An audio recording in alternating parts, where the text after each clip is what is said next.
En fait, les expositions de jeux vidéo, elles suivent un processus un peu plus long où,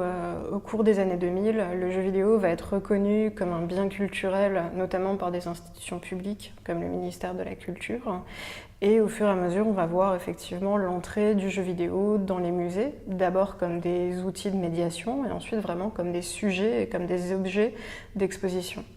On voit un engouement dans les années 2010 notamment où on a énormément d'institutions culturelles françaises et notamment parisiennes qui vont s'emparer du jeu vidéo et qui veulent avoir leur exposition de jeux vidéo. Généralement des expositions assez générales, historiques, patrimoniales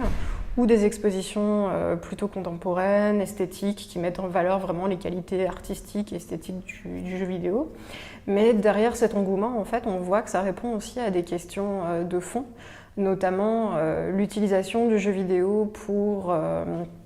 attirer et parler directement au jeune public, au public adolescent, aux jeunes adultes, notamment aux 15-25 ans, vraiment dans l'idée d'avoir une programmation spécifique à cette tranche d'âge. Et plus généralement aussi l'utilisation du jeu vidéo, donc un média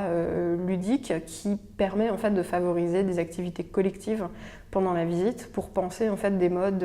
différents de visite dans des pédagogies un peu différentes de la visite classique muséale.